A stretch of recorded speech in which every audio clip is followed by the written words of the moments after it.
VCY America presents Crosstalk, a nationwide call-in program discussing issues that have an effect on our families, our communities, our churches, our nation, and our world. Crosstalk, an opportunity for you to voice your concerns for biblical principles. And now live by satellite and around the world on the internet at vcyamerica.org. Here is today's Crosstalk. And thank you for joining us today here on Crosstalk on the VCY America Network. Well, it's been just short of a couple of weeks now since we were made aware of this horrendous incident at Sandy Hook Elementary School in Newtown, Connecticut. And certainly we have been monitoring the news sources as the politicians have been waxing eloquent on why more and more gun control is needed. And there's going to be a plethora of legislative agendas to bring about further gun control, both on a federal level as well as on a state or local level. And the question we want to ask on today's Crosstalk program is gun control the answer? Is gun control the answer? We're going to be talking today with Larry Pratt. He is the Executive Director of Gun Owners of America. They boast a national membership of some 300,000 Americans dedicated to promoting the Second Amendment freedom to keep and bear arms. Larry, thanks for joining us today on Crosstalk. Jim, thank you very much for having me. Before we get into a lot of the issues involved and the fallout from the event at Sandy Hook, what was your initial reaction, Larry, when you heard the tragic news? To tell you the truth, I was angry. Angry that the laws that have disarmed people in gun-free zones has once again made it possible for a murderer to act with impunity, being able to shoot at will until the police arrive. And at some point, I hope we're going to insist that the politicians put a stop to this. We've been enduring this for the last 20 years, during which time, with one exception, all of our mass murders were in legal gun-free zones. It's a bad idea. It's a lethal idea. It's got to go. Larry, some would say, hey, you've got the wrong thought there. Some are saying it's groups like yours, Gun Owners of America, it's groups like the N.R.A. that bears responsibility for what took place at Sandy Hook. How do you respond to allegations like that? Well, that comes from people that don't believe in self-defense and who think that no defense is actually a defense. But the fact of the matter is, if you can imagine two schoolrooms full of children, two teachers, and two murderers walking through the door. But everything being the same with one difference. In one room, a teacher has a gun. In which room would you rather your child be at that moment? Yeah, it becomes obvious, doesn't it? Hope so. It's just, and as I told Piers Morgan on the interview that got so much subsequent attention on CNN, he really doesn't believe in self-defense.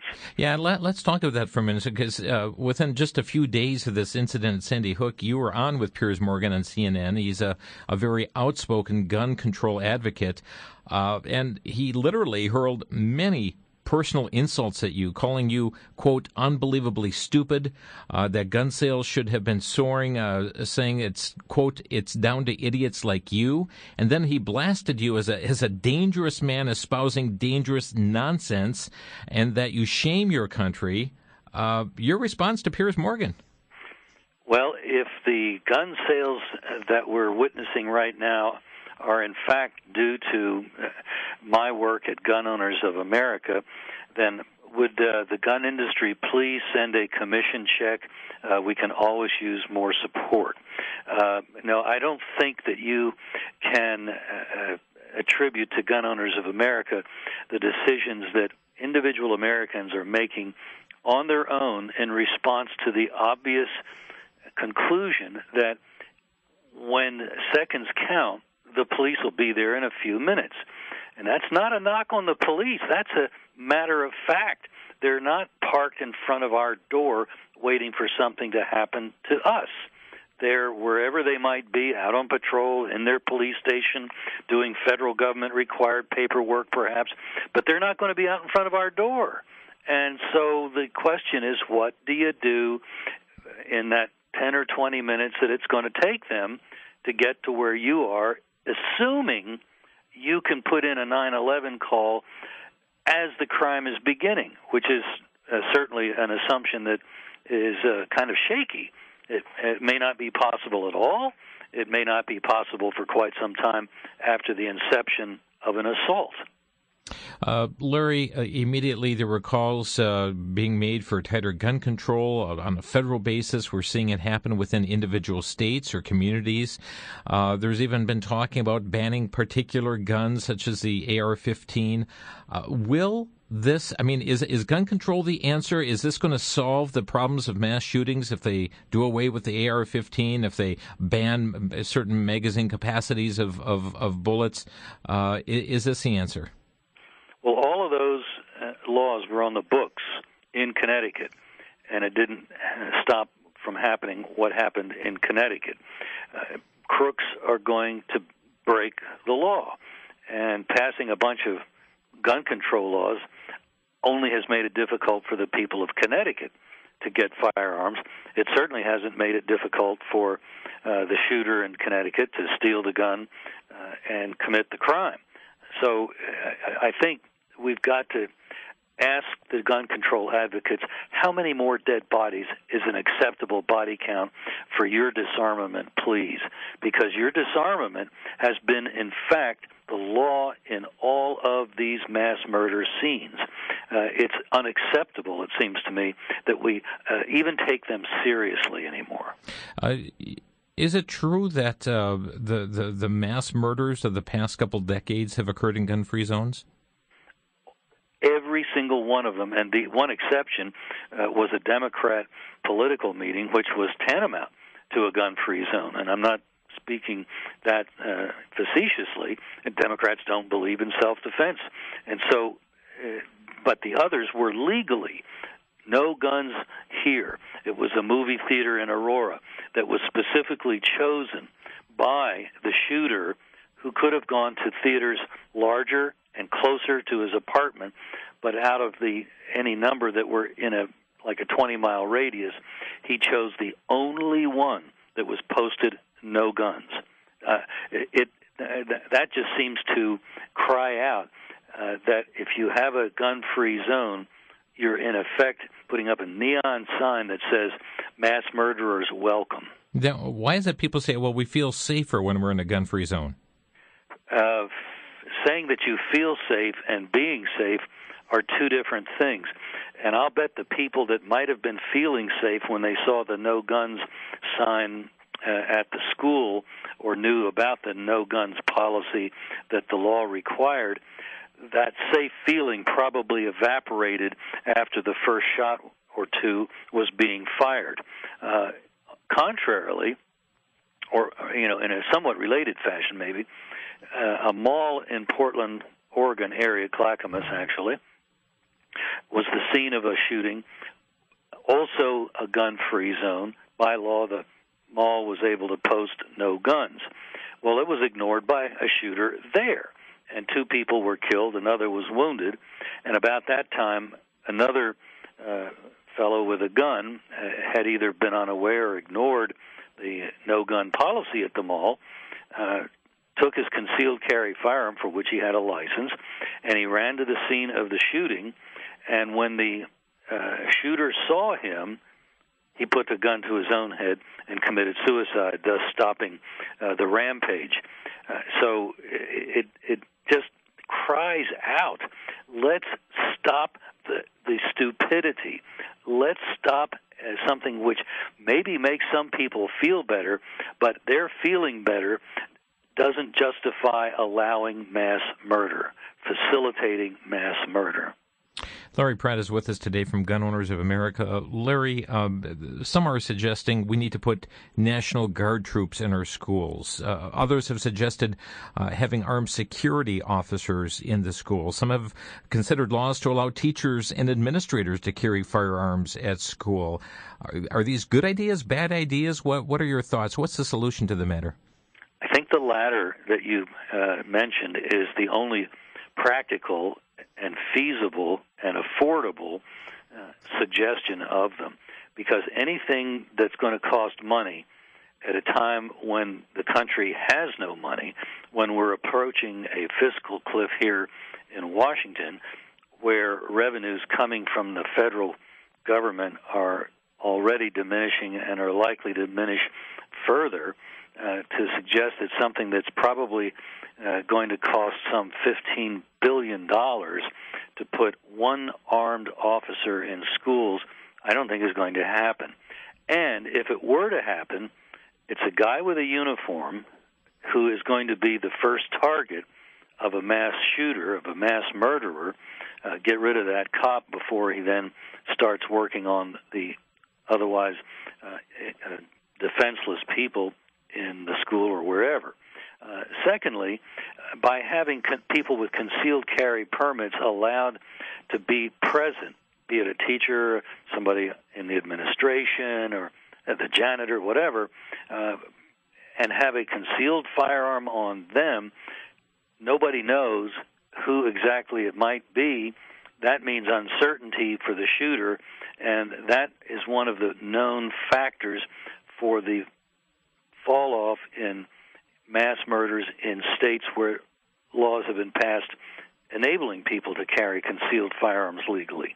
In those states, mass murderers apparently don't like those odds, and it's, I guess, precisely because of that they go to these gun-free zones, because that's the one place they can be sure that they'll be able to get a pretty high body count before the police are able to get there.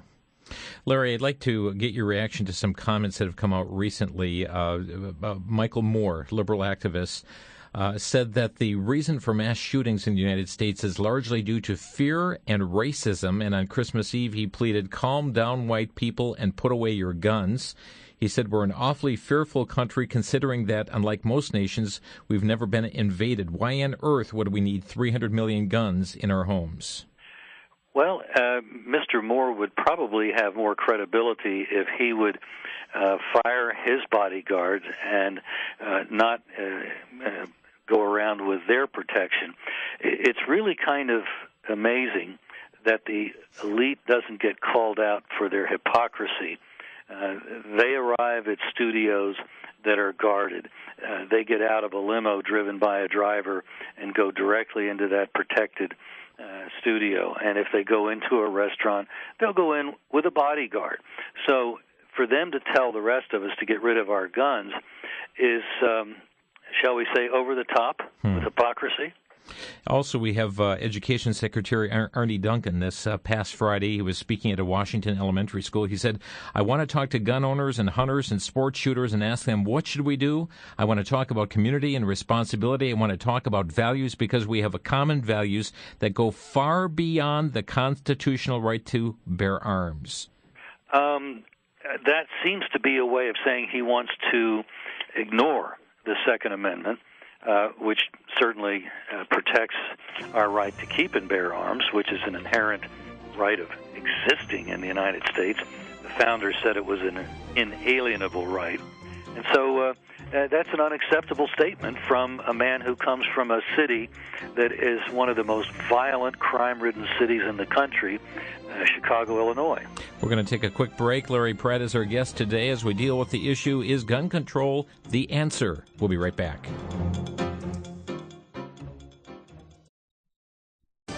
Back to Genesis with Dr. John Morris, Noah's Ark researcher at the Institute for Creation Research. Dr. Morris, Noah's Ark is really an amazing vessel. How could the primitive people of Noah's day build it? Chris, who said the people before the flood were primitive? Adam and Eve were created to have perfect fellowship with God. They must have been intelligent from the start. Before the flood, many people lived almost 1,000 years. And if you took a person of even minimal intelligence and let him live for nearly 1,000 years, learning all the time, he'd be pretty smart by the end of it. Noah and his family, even if they weren't shipbuilders at the start, by a year or so into the job, they were experienced carpenters. The Bible says they had up to 120 years warning, and even at minimal construction rates, we can be confident that they had enough time and enough moxie to build the ark. At least that's the way I see it from a back to Genesis perspective. For more information, you can find us on the web at www.icr.org.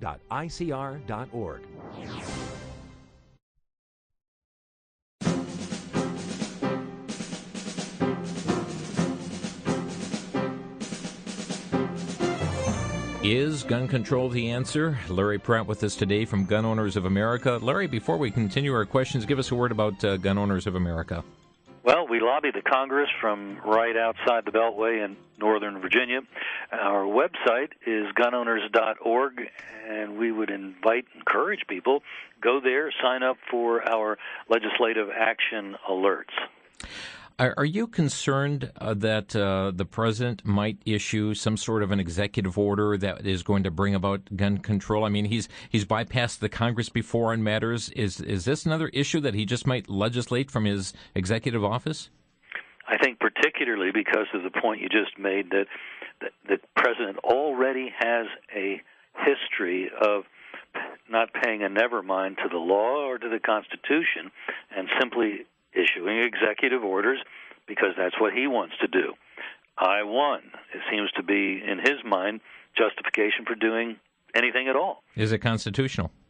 Well, that would be another matter, but that's not something the president seems to be concerned about. He was doing things against the law when he had yet to be reelected, and now that he's been reelected, we are just waiting for many shoes to drop from a man who clearly doesn't have respect for the Constitution, for the history of the country, a man who is really kind of angry about what America is. And as he said, even before he was elected the first time, America needs to be fundamentally transformed.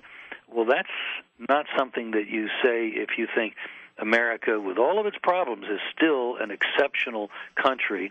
And as far as I'm concerned, having traveled many places abroad, I am just very grateful that I was born in America and not somewhere else. I've enjoyed visiting other countries. I'm sure glad I don't have to stay there. Well, Breitbart reported that the official Chinese government news agency has demanded that the U.S. immediately adopt stricter gun control measures to reduce the number of firearms that the populace is permitted to possess. What about this international pressure? I think the proper answer to the Chinese is to demand that the communist government turn themselves in, go to jail, and be punished for the mass murder of millions and millions of Chinese committed by their government. Yeah. You know, it's interesting. Disarmed Chinese, I might add. Yeah. There's been a surge in gun sales since the shooting at Sandy Hook. What significance is that? Well, it strikes me that more and more Americans are concluding from these tragedies that, you know, all of this sweet talk about the government will protect me, well, that's just not working out. And so people are going to buy their own protection. And I think those are votes that are very significant because when they go and pay $500,000 to buy a firearm, and many handguns are costing between $500 and $1,000. People are making a serious commitment, and I don't think they're putting out all this money and then are of a mindset that, oh, well, if the government says that I must turn them in, then so I will. I don't think so. I think the more people invest in protecting themselves in this fashion, paying all this money for firearms to defend themselves, any call for confiscation, such as came from the governor of New York, and I gather other politicians as well, is going to be met with, shall we say, no respect. Perhaps on that issue, there have been a number of stories that have come out recently that the U.S. government is just buying up massive rounds of ammunition. One story indicated the Department of Homeland Security has purchased over 1 billion rounds hollow point ammunition for domestic purposes, not for military purposes. Some stories have indicated even the Social Security Administration has purchased 174,000 rounds of ammo.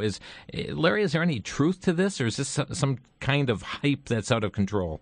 Well, the reports continue, and they're in the mainline press. And, when you read about Social Security buying large quantities of ammunition, whatever for? Did somebody lose their check and they're going to go and shoot them up? What exactly is it that Social Security Administration needs a police force at all, let alone buying that many rounds. Target practice, I don't think, consumes that many, and frankly, they shouldn't be having target practice. They shouldn't have police forces at the federal level. Those are not constitutional. Policing, keeping the peace, putting people in jail for murder and robbery, those are state matters. Those are not federal issues. So none of this should be happening. Do you believe there's legitimacy in those stories? It would seem that there is, and I'm very concerned that the government has this attitude that they are the ruling class, we are the class to be ruled, shut up and do what we say. Recently, a New York newspaper has, it seems they've gone out of their way to publish online this interactive map with names and addresses of people in the area who own handguns, seeming to perhaps warn people you might have a neighbor that's got a gun in their home. What's your reaction to this this newspaper that's done this?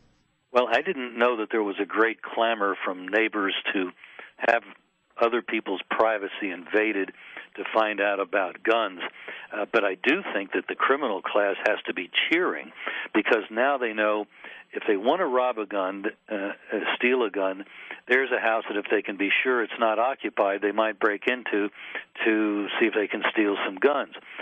Also, if somebody's not on the list of a handgun permit holder, then that neighbor who is not on the list has been set up as a more likely target for a break-in, precisely because armed resistance would be much less to be expected. Irresponsible reporting? I think the newspapers have put people at risk, and it was done once before that I know of in Virginia several years ago, and the legislature responded by making it illegal to print the names of people from these lists of gun owners. In Virginia, the list, we don't have licensing of gun owners as they do in New York, but we do have concealed carry permit holders. And that was the list that was published in newspapers. And, you know, somebody has a gun, whether it's in New York or a permit to carry in Virginia. Among those in that database are almost certain to be some women who got those permits because they were being stalked. And now, after they might have gone to some considerable length to conceal their current address, these jaspers at these publications, well, the public has a right to know, have put these people at greater risk, and I think that's unconscionable. Frankly, if anything happens to any of the people that were exposed on that list, I think the newspapers should be held accountable. If gun control laws are allowed to take place, I mean, we're going to see, no doubt, a push take place as Congress reconvenes. We are seeing different states rising up. As a matter of fact, there's gun buyback programs that are proliferating right now. What will be the consequences of gun control laws being stiffened here in the country? I don't think that the gun control laws are going to be made stricter. If anything, I think they might be loosened up. I think we might have a possibility, finally, of getting rid of gun-free zones in schools. And if anybody listening hears of a gun buyback program that's being set up by some local police department or whatever it might be, I would strongly encourage you to get a group of folks together, put a table out about however many feet in front of where the authorities are operating the buyback, and offer to give a better price for the guns than the authorities. Typically, they might be paying $200 for any and all guns. Well, some guns probably aren't worth $200. Let them go on through. But if somebody's bringing in a nice AR-15 and they're going to sell it for $200, surely it's worth $300. Actually, you could get $1,000 for it. If you were to go to a store, that's probably what you'd be paying. So, in all seriousness, I would say they want to have a buy up, because it's not a buyback. They never owned the gun to start with. Then let's take some initiative ourselves, and let's take this as an opportunity to stock up cheaply on some good guns. Some have asked the question, why do people need to have an AR-15? Well, you might ask the people that defended themselves from the riots in Los Angeles, where the pictures were going around in the media at the time of Korean merchants patrolling and protecting their buildings in the riot area. Their buildings did not burn, even though buildings all around them were burning down. The merchants remained safe. Their buildings remained safe. People after Katrina were successful in defending themselves with these kinds of firearms. Same after hurricanes in South Florida. There's always a period after some kind of a catastrophe when the authorities just aren't effective. That's just the way it is. And it's during that time a lot of bad things can happen, and if people are able to protect themselves with these kinds of firearms, because you may be talking about having to intimidate a mob to keep them from attacking. If all you've got is a single-shot .22, they're going to laugh at you. But if you've got a nice AR-15 with say a 20-round, 15-round magazine, which is less likely to jam than a 30-round, that's going to get some respect. We hear incidents of people ramming their cars into a group of people. It happened just again this week, Beijing, China. A man ran down 23 students, mass injuries. But I'm always puzzled. Why is it we don't hear for the banning of vehicles in the same way we hear a banning of guns? Partly, I believe, it's that the media has understandably said, well, cars have a great utility, and we're willing to accept the misuse of automobiles because of the great utility they have for so many millions of people. What the media doesn't tell us is the some 4,000 plus times a day a gun is used. This is government data. A gun is used some 4,000 plus times a day for self-defense, whereas with the with the media, you'd think the only thing that's happening with guns is criminal activity. Mm-hmm. But the number of crimes committed using a gun is overshadowed by a factor of something like 7 by self-defense uses. And so a call to do away with firearms, with semi-automatic firearms that are mistakenly called assault weapons, that would put a lot of people's lives at risk. Larry Pratt is with us here today on Crosstalk. Our number, 800-733-9829. That's 800-733-9829. If you'd like to get on board with a question or a comment pertaining to our topic here today. Larry, just before we go to lines here on a break, last week, I believe it was Paragould, Arkansas, the mayor there, police chief, outlined a plan to deal with their city's high crime rate, putting SWAT teams on the street, stopping citizens, checking IDs. It appeared to many that we're entering a martial law policing here, starting in that community, that may translate to other communities. Any thoughts on this? That's completely unacceptable, and what should be done is rather the advice that's been given by other police officials, advising people to arm themselves, asking that schools be places where people with a concealed carry permit can have their firearms. That's the way you deal with crime, not by turning us into a police state. That won't reduce crime, but it will get rid of our freedom. We're going to take a quick 60-second break. We'll take your calls after the break with Larry Pratt from Gun Owners of America. Stay with us.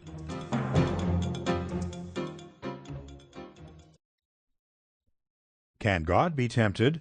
Why don't Christians follow all the Old Testament laws? Did animal sacrifices remove sin? Did Jesus contradict himself by calling people fools? These are just a few of the 40 issues addressed in the book Demolishing Supposed Bible Contradictions, Volume 2. This book defends the authority of the Bible and offers a solid foundation for those with doubts. Sadly, we are living in a climate where skeptics disregard God's Word, and even believers are doubting the inerrancy of Scriptures. Answers in Genesis staff, Ken Ham, Bodie Hodge, and Tim Chaffee, have put together a number of biblical responses to prove the Bible is accurate and without error. Demolishing Supposed Bible Contradictions, Volume 2, is available for a donation of $15 or more to VCY America by calling 1-800-729-9829. Or if you'd like both Volume 1 and Volume 2, the set is available for a donation of $26. Call 1-800-729-9829.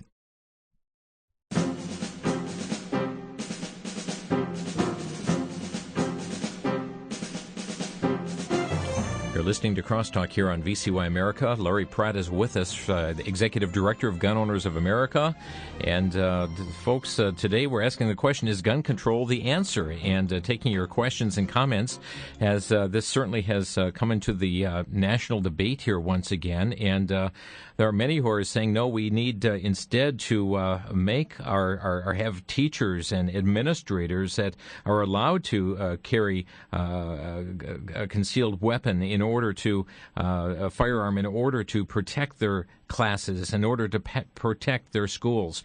Well, we're certainly getting your feedback on these issues here today. Our lines are open at Crosstalk. I see every line busy, so we'll get right to the calls, beginning in East Troy with William. Go ahead, you're on the air. Thank you, gentlemen, for this great topic. Mr. Pratt, I appreciate your good interview responses that you gave. I think it's Piers Morgan from CNN. And if I'm not mistaken, there's almost 85,000 signatures on a petition to send him back to England. And, of course, I would oppose that, because if it weren't for Piers Morgan, what would we do for membership recruitment here at Gun Owners of America?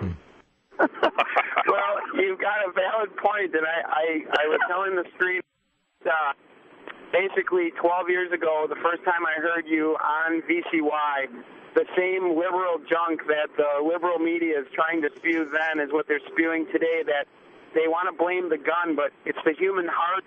It's kicking God out of every facet of our society.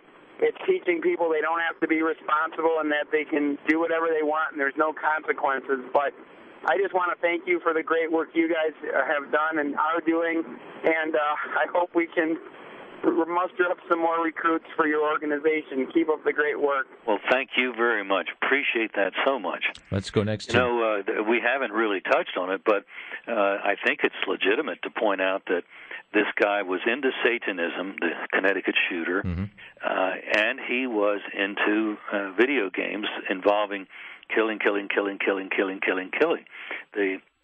The military uses those kinds of videos to desensitize. Now, they do it up to a point.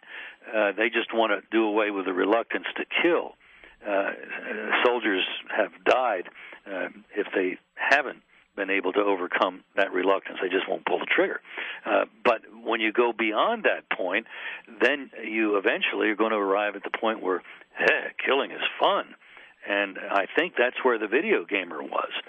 He had played them for years, for hours on end, and that was basically the reality of the world in which he lived. And he didn't have any notion of anything else of right and wrong. It was just a sport. Hey, we kill animals too, don't we? Well, to that point, Larry, where are the calls for a national database of those who worship Satan? Where are the calls for those who purchase violent video games for a registry and newspapers promoting this house and this house has violent video games inside? I think that would be a lot more useful for parents than what parent has a gun in their home. The guns, statistically, just are not a problem. Almost never is a firearm used in a crime when you compare that to all of the guns we have in this country. But it's pretty clear now that the kid that gets super addicted to video games is at high risk. Not that my grandchild that plays is allowed to play them only for a couple of hours on Saturday, but we're talking about coming home from school, going right to the computer, video game until it goes to bed. And probably after he goes to bed, he sneaks up and does some more. That's where the problem is likely to come and has come, and that's what I think we ought to be concerned about. And there ought to be some parental liability. Now, in Connecticut, the mother already paid for her failure to control her son, but there are other situations where that kind of justice may not be meted out, and I think the law should, maybe as a way of educating parents, say, look, if your child goes off and does something like that, and it comes to, we learned that he spent hours a day on these video games, you're going to be held accountable for that too. That's your home. You're responsible for what happens under your roof. Let's go to Tomah, Wisconsin. James, you're on the air. Thanks for taking my call. I'm just wondering about some math that just doesn't quite add up. Okay, early on in the reports, there were police scanner recordings or police scanner broadcasts of the officers finding an AR-15 in the trunk of the vehicle. And they also found a shotgun in the trunk of the vehicle. There was only one AR-15 found at the site other than those carried by the officers, and yet there were 223 cases fired all over the building.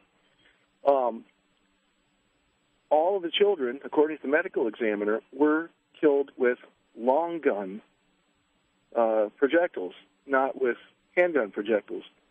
I'm just curious if anyone anywhere has followed up on this and said who really did that shooting. I don't know that it's all been sorted out yet, but I can tell you one thing that is a distinct possibility is that what you're pointing to is typical of, if you will, the fog of war. You get reports that just bounce all over the place, are not consistent, and it's something that happens every time there's a situation. Even automobile accidents get described variously by witnesses who saw the same thing.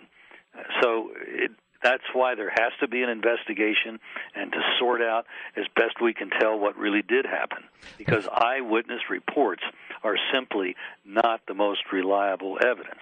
Mansfield, Pennsylvania. Ron, you're on the air. Larry, Ron Benjamin here. Ron here.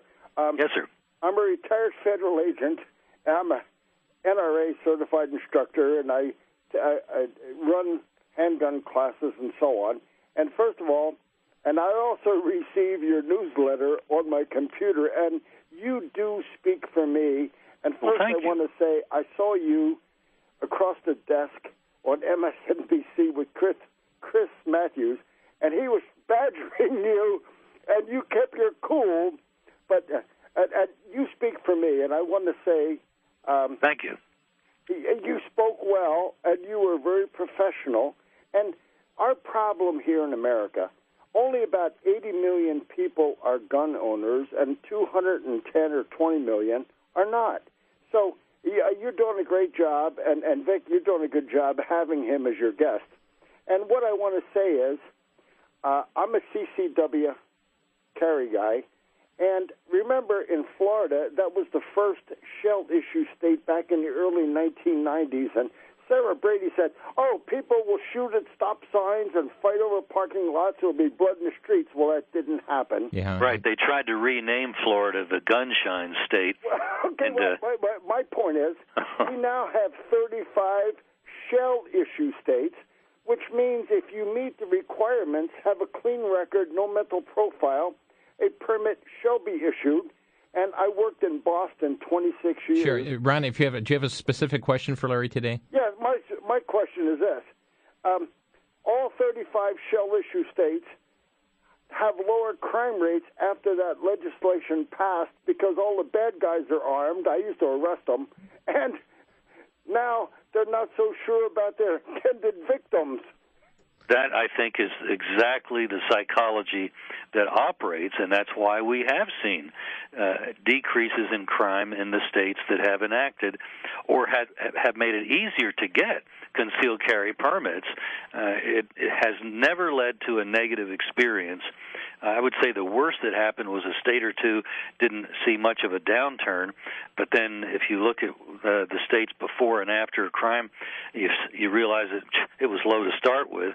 All they were doing probably was legalizing what people in the state were doing anyway. Ron, thanks for the call. To Mark and Rylander, you're on the air. Hi, how you doing today? Fine, thank you. Good. Yeah, my point, a few points was there's a common theme in a lot of these. Number one, these kids are on psychotropic drugs, namely Prozac, which makes them homicidal or suicidal. And a lot of the teachers who can't handle these kids are recommending that they go in for psychiatric treatment, and all of a sudden, next thing you know, they're on these drugs. The teachers aren't allowed to spank them anymore, which didn't have any long-lasting effects other than, I don't want to have that happen again, so I'll behave in the future. But the drugs actually, as you're getting to, I think, change their minds. Yes. And a lot of these kids get on this Prozac, and they're jumping out of third-story windows. They get crazy, and then when they come off of it, that's when they get homicidal or suicidal. And they won't talk about that. These have been around, Prozac, since '87, and they're not talking about the drugs. And it's a terrible problem in the whole country right now. They want to talk about one of their popular drugs, Ritalin, which is used to pacify kids, again, instead of a paddle, and that changes their brain. It's kind of like cocaine, extremely dangerous to be using that, and we've got classrooms filled with kids that have had their brains modified by what the authorities are doing to them. You know, the Scripture tells us that the compassions of the wicked are cruel indeed. It's the Scriptures that tell us to paddle a child, that it won't kill him, but it will drive his hell-bound ways out of him. But Ritalin, we're not told to use that. Ritalin actually harms the child, unlike the spanking. Yes, and then if you look at the Scripture also, it talks about that through her sorcery she has enslaved many, and the Greek root word for that is pharmacopoeia, which is pharmacy. Right. And, so that's going on. And then they're also in these violent video games and Satanism, and like you said, they're hitting these gun-free zones. Mark, thank you so much for raising those points here today. Several things certainly that need to go into the equation here. To Edie in Burlington, you're on the air. I just wanted to mention, I thought it was interesting, this is what I brought up to the call screener when I spoke, was that it seems odd that Piers Morgan doesn't understand, and I guess I'd like to get a little bit better idea of what the actual statistics are, that when they took guns away from people in the UK, that crime went up. Now, I heard Mark Stein say that that was property crime, and I'd like to have a better idea of that. The other comment that I wanted to make is that I do not hold this mother responsible for what happened. It's from everything I heard, she was a good parent. Nobody knows when somebody is going to go over some line. The parents of the kids in the Columbine thing, from what I understand about them, they were also very good parents. I don't blame them for what the kid did. Who I do blame is I do have suspicions about the police, how they influence people. We've had calls here at our house that were unrequested, unwanted. They have worked to influence my own son via the computer and, email messages sent to us. They do these things. Okay, Edie, you brought two issues up. We're getting close to a break. Larry, what about the mother issue and then the first issue she raised as well? Well, I think when she left the guns out of a safe, knowing that she was planning to get her son involuntarily incarcerated in a mental institution, that just seems to be dysfunctional. If she was so concerned about him that she was seeking to get him put away, and apparently that may be what triggered his rampage when he learned that, then he took action to kill her and other people. It just seems really bizarre that she wouldn't pay attention to the guns that were not in a safe. We're going to quick take a break, Edie. We're going to let you go, but after the break, we'll pick up on the UK issue. You're listening to Crosstalk here on VCY America. Larry Pratt is with us. Our topic today is gun control, the answer. We'll be right back.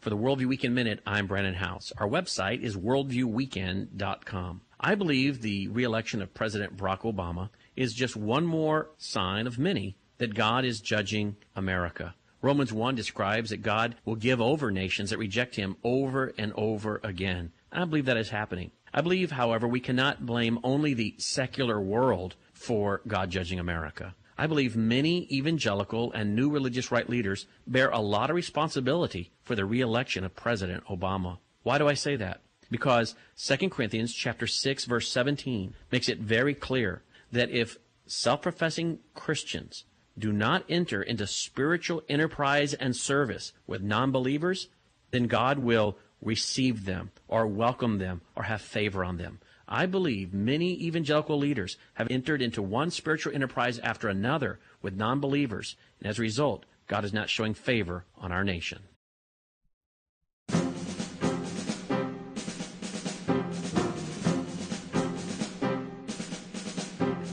Our guest today on Crosstalk is Larry Pratt, Executive Director of Gun Owners of America. And folks, their website, gunowners.org, you'll find a lot of information there, a lot of statistics and helpful information. Larry, Edie here had also asked about the UK, and I'm looking here at a newspaper article out of the UK saying that the most violent country in Europe, Britain, is also worse than South Africa and the United States. It seems to be some debate as to the impact gun control has had upon the UK. What's the truth? What's going on? Well, it's true that their murder rate is lower than the United States. In Britain, a country of, 60 million people, they had 970 murders the last year that data are available. But also, as that newspaper article in the Telegraph that you're referring to put it, and that came out some 2 days after the debate I had with Piers Morgan, it did indeed say that the UK is the most violent country in Europe, and there's only about 3 countries in the world that are more violent. And so it's a significant failure on the part of gun control, and it has absolutely emboldened the violent criminal class in that country. Wow. Well, let's continue on here with the calls. West Milwaukee, John, you're on the air. Afternoon. There's a United Nations mandate that wants to disarm all of the world from arms. And they got a statue in front of the United Nations building that shows a rifle twisted into a pretzel. And I also wanted to know, on the coattails of the gentleman that mentioned Prozac, are we raising a bunch of Manchurian candidates? Well, that's a valid question. I guess there could well be long-term damage done by these drugs that may not manifest themselves until some time in the future because of who knows what stimulus that occurs. But it's just a very dangerous thing to be playing with the makeup of people's minds, and it's so avoidable. All we have to do is admit that children need discipline. They respond well to it, and then things are much more under control. We've lost control of our schools in so many places in the United States, and it really could be addressed effectively, and we refuse to. It's almost equivalent to the refusal to talk about using guns in self-defense and making it so teachers and principals and janitors can be armed at schools. Everybody knows that guns and children don't mix. Well, no, actually everybody doesn't know that. And in fact, that notion, as I have said before today, that notion is unhappily the big reason why schools are such death traps for kids. Let's go to Mike in Marshfield. You're on the air, Mike. Thanks for taking my call, Larry. Thanks for the stand you take. And my comment on passing more gun control laws is this: it's like that's like trying to solve a problem with alcohol by shutting down all the bars. It just won't do any good. The answer is changing the hearts of people.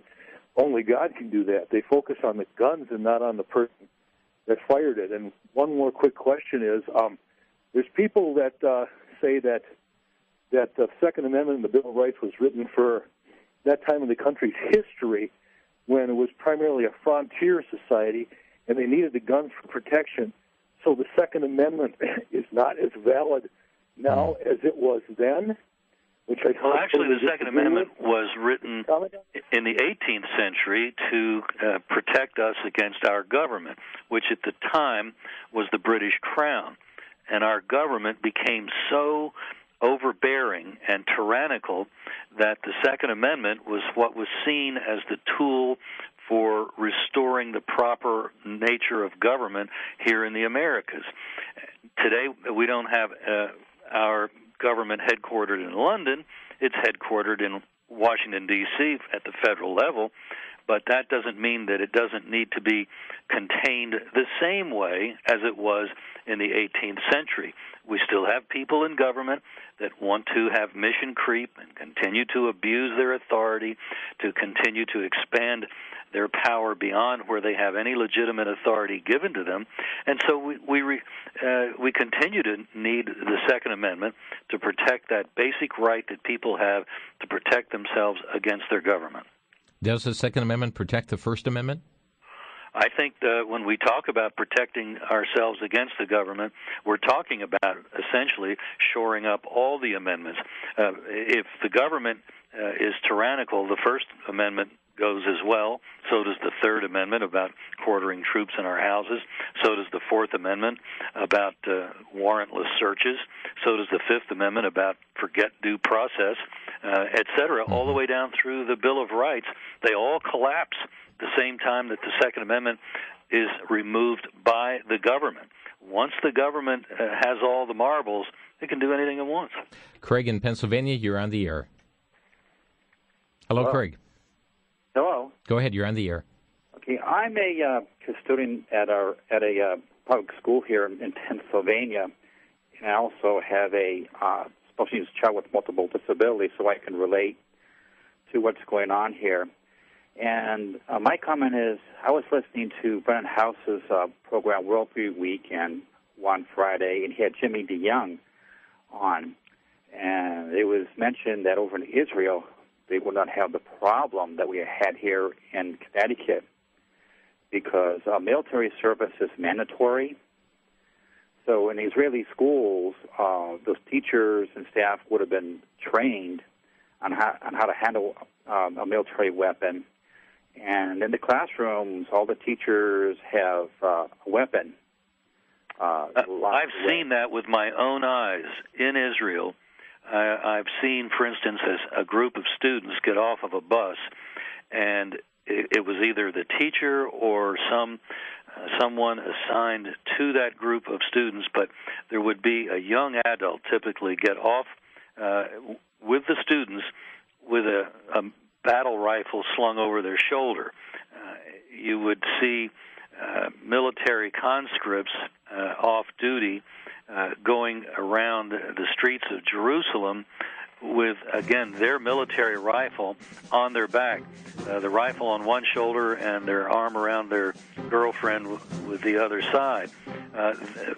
They truly have the Marine axiom, a rifle is a man. Every man a rifle. Larry Pratt has been our guest here today. Thank you all for your calls. Larry, I know you've got that interview with you and Piers Morgan on your website. Give us a web address. Gunowners.org. I hope folks will go there and take a look. It was kind of fun. Thank you, Larry. You've been listening to Crosstalk via satellite and the Internet from VCY America. Views expressed may or may not be those of this station. For a CD of today's program, send a donation of $6 or more to VCY Tape Ministry, 3434 West Kilbourne Avenue, Milwaukee, Wisconsin, 53208, or download by RSS or podcast from crosstalkamerica.com. And join us again for Crosstalk.